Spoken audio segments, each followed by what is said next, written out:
श्री शिवाय नमस्तुभ्यम। नमस्कार दोस्तों, मैं खुशबू स्वागत करती हूँ आप सभी का आपके अपने चैनल खुशहाल ज़िंदगी में। कैसे हैं आप लोग, ये बताने के लिए हमेशा की तरह कमेंट बॉक्स में हर हर महादेव अवश्य लिखिएगा। दोस्तों, हमारी माताओं बहनों को श्रृंगार का बड़ा ही शौक होता है, बहुत पसंद होता है उन्हें श्रृंगार करना। ऐसे में तीज का मौका है, तीज का त्यौहार आने वाला है। हमारी सभी माताएं बहनें तीज की खरीदारी में व्यस्त हैं। आपकी तीज की खरीदारी कैसी चल रही है अवश्य बताइएगा। आज का वीडियो आप सभी को बहुत पसंद आएगा क्योंकि आज हम आपके प्रिय विषय आपके 16 श्रृंगार के बारे में बात करने वाले हैं। वीडियो को ज़रूर देखिएगा पूरा, और यह वीडियो आपके तीज को लेकर जो एक्साइटमेंट है इसे और बढ़ा देगा।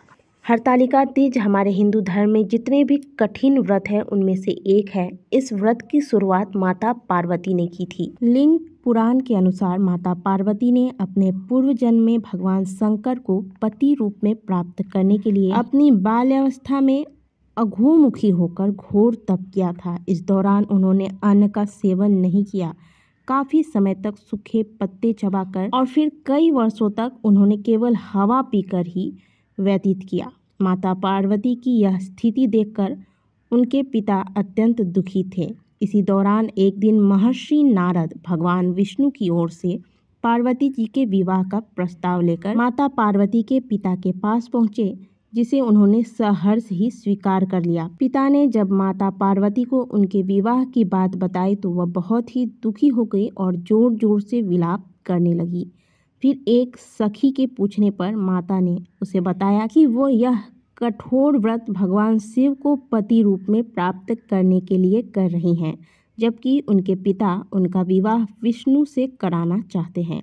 तब सहेली की सलाह पर माता पार्वती घने वन में चली गई और वहां एक गुफा में जाकर भगवान शिव की आराधना में लीन हो गई। भाद्रपद मास के शुक्ल पक्ष की तृतीया तिथि के दिन माता पार्वती ने रेत से भगवान शिव के शिवलिंग का निर्माण किया और भोलेनाथ की स्तुति में लीन होकर रात्रि जागरण किया। तब माता के इस कठोर तपस्या से प्रसन्न होकर भगवान शिव ने उन्हें दर्शन दिया तथा उन्हें अपनी पत्नी के रूप में स्वीकार करने का वचन दिया। तब से ऐसी मान्यता चल पड़ी है कि जो भी महिलाएं इस दिन विधि विधान पूर्वक पूर्ण निष्ठा से इस व्रत को करती हैं, इस व्रत के प्रभाव से कुंवारी कन्याओं को मन के अनुरूप पति की प्राप्ति होती है। साथ ही जो विवाहिता महिलाएं हैं उन्हें सुखी दाम्पत्य जीवन तथा अखंड सौभाग्य की प्राप्ति होती है। इस व्रत के नियम एक दिन पहले से ही आरंभ हो जाते हैं। द्वितीया तिथि में माताएं बहनें बाल से स्नान करती हैं, यानी कि बाल धोती हैं,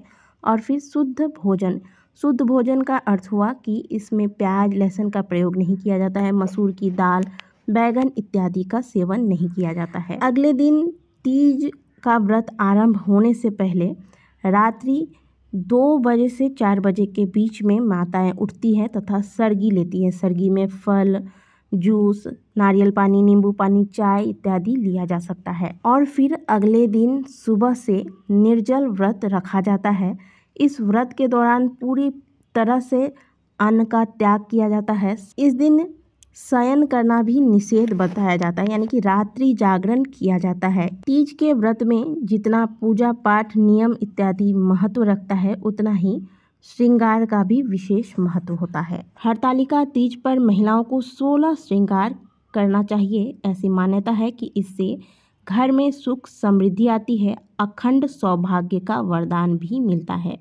यही वजह है कि भारतीय संस्कृति में विवाहित महिलाओं के जीवन में 16 श्रृंगार को अहम और अभिन्न अंग माना गया है। ऋग्वेद में भी सौभाग्य के लिए 16 श्रृंगार का विशेष महत्व बताया गया है।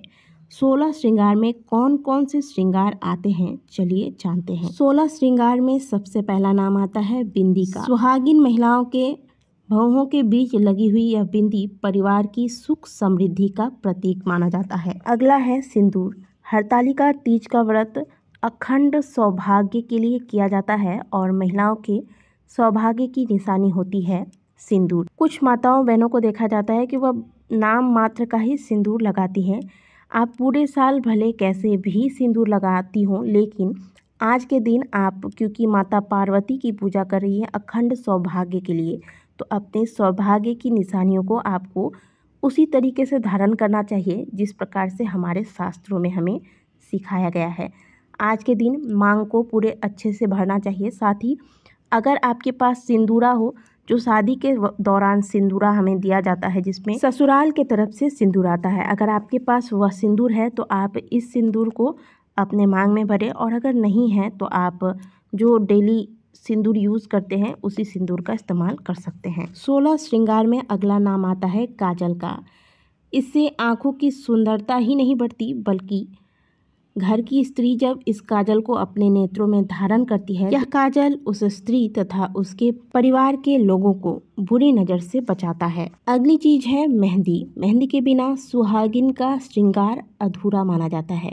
तो जब भी आप अपने सौभाग्य के लिए, अखंड सौभाग्य की प्राप्ति के लिए तीज का व्रत रखते हैं या करवा चौथ का व्रत रखते हैं तो मेहंदी अवश्य लगाना चाहिए। भले आपको कितना भी काम हो, आप साधारण सा ही डिज़ाइन बनाएं लेकिन मेहंदी आज के दिन अवश्य रचाएं। हरतालिका तीज पर किए जाने वाले 16 श्रृंगार में से एक श्रृंगार है गजरा। यह गजरा हर श्रृंगार के फूलों से बना हुआ हो या फिर कोई भी फूल का गजरा अगर आपको बाज़ार में प्राप्त होता है तो वो लेकर आएँ। और अगर नहीं प्राप्त हो रहा है, ओरिजिनल नहीं मिल रहा है, तो आजकल बाज़ारों में आपको आर्टिफिशियल गजरे भी बहुत मिल जाते हैं, आप वो लेकर आएँ। मांग टीका, सिंदूर के साथ पहना जाने वाला मांग टीका जहाँ एक और सुंदरता बढ़ाता है वहीं सौभाग्य का भी प्रतीक माना जाता है। तो आज के दिन पूजा के वक्त आप इसे भी धारण करें।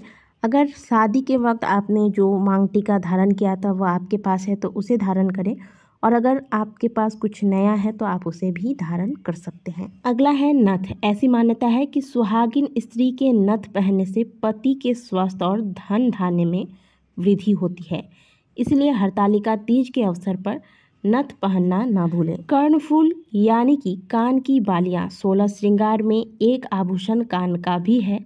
हरतालिका तीज पर आप कान सूना ना रखें। आज के दिन अपने कानों में सोने की बालियां अवश्य पहनें, और यदि सोने की नहीं है तो आप जो भी आपके पास है उसे धारण करें। हार या मंगलसूत्र को सुहागिन महिलाओं की वचनबद्धता तथा सौभाग्य का प्रतीक माना जाता है, इसे भी आज के दिन अवश्य धारण करें। आपने नई नवेली दुल्हनों के पाँव में आलता यानी कि महावर अवश्य देखा होगा। यह सुहाग के प्रतीकों में से एक माना जाता है, तो आज के दिन आपको इसे भी अवश्य धारण करना है। कुछ लोग इसे आलता कहते हैं, कुछ लोग इसे महावर कहते हैं, तो आप स्क्रीन पर देख सकते हैं। इसे आपको 16 श्रृंगार में अवश्य शामिल करना है। महिलाओं के सौभाग्य की निशानियों में सिंदूर का जितना महत्व है उतना ही महत्व चूड़ियों का भी है। तो आज के दिन चूड़ियां अवश्य धारण करें। हाथों में भर भर के चूड़ियां पहने। कुछ स्थानों पर लाह की चूड़ियां पहनी जाती हैं, कुछ स्थानों पर कांच की चूड़ियां पहनी जाती है। तो आपके यहाँ जैसा चलन है वैसा ही करें, लेकिन हाथों में भर भर के चूड़ियां अवश्य पहने। लाल, पीले, नारंगी ऐसे रंगों का चयन करें। हाथों की उंगलियों में अंगूठी लगाएं, यह भी 16 श्रृंगार में से एक है। साथ ही कमरबंद, यह महिलाओं के गृह स्वामिनी होने का प्रतीक है, तो आज के दिन इसे धारण करें। साथ ही पैर की दूसरी उंगली में पहने जाने वाली रिंग को बिछुआ कहते हैं, तो आज के दिन आप इसे अवश्य धारण करें। यह भी सुहागिन महिलाओं के 16 श्रृंगार में से एक और बहुत ही महत्वपूर्ण श्रृंगार माना जाता है। मान्यता है कि सुहागिन स्त्रियों के पैर कभी भी खाली नहीं होने चाहिए, इसलिए हमेशा पैर में पायल लगा कर रखें, और खास करके जब आप हरतालिका तीज का पूजन कर रहे हैं तो पायल अवश्य धारण करें। अब बारी आती है जोड़े की। आज के दिन आप चाहे तो लहंगा धारण करें या फिर साड़ी धारण करें, लेकिन जो भी आप पहनते हैं वह वस्त्र शुद्ध होने चाहिए। नए वस्त्र हैं तो अच्छी बात है, अगर नया नहीं है, आपको लगता है कि आपके पास कोई पुराना साड़ी है, आपने एक बार ही पहना है और उसे पहनकर आपने भोजन नहीं किया है, पहले किसी पूजन में ही इसका प्रयोग किया है, तो इस साड़ी को भी आप धोकर अच्छे से इस्तेमाल कर सकते हैं। वैसे कुछ स्थानों पर कोरी साड़ी यानी कि जो कभी इस्तेमाल नहीं किया गया है पहले, नई साड़ी, उसका ही इस्तेमाल किया जाता है। यह 16 श्रृंगार मुख्य रूप से किए जाते हैं आज के दिन, तो ये पूरा श्रृंगार करें। श्रृंगार करने के बाद आप सर पे पल्लू अवश्य रखें, या फिर आप अलग से भी शादी में जो आपने जोड़ा पहना था उसका चुनरी आपके पास है तो वो चुनरी आज के दिन लगा सकते हैं। इसके अलावा lipstick, mascara, eyeliner, eye shadow, ये सब आजकल आधुनिक श्रृंगार में आता है तो आप इनका भी प्रयोग कर सकते हैं। लेकिन 16 श्रृंगार में जो मुख्य सुहाग की सामग्रियां हैं वह हमने आपको बताई। तो इस बार हरतालिका तीज पर इस प्रकार से आप 16 श्रृंगार करके अच्छे से तैयार होकर माता पार्वती संग भोलेनाथ की संयुक्त पूजा करें तथा उनसे अखंड सौभाग्य की प्राप्ति की कामना करें। दोस्तों, हरतालिका तीज की आप सभी को ढेर सारी शुभकामनाएं। भगवान भोलेनाथ तथा माता पार्वती आप सभी के सौभाग्य को अखंड बनाए रखें, ऐसी मेरी कामना है। वीडियो अच्छी लगी है तो वीडियो को लाइक कीजिएगा, कमेंट बॉक्स में हर हर महादेव मिलते हैं आपसे अगले वीडियो में। तब तक के लिए ओम नमः शिवाय, हर हर महादेव।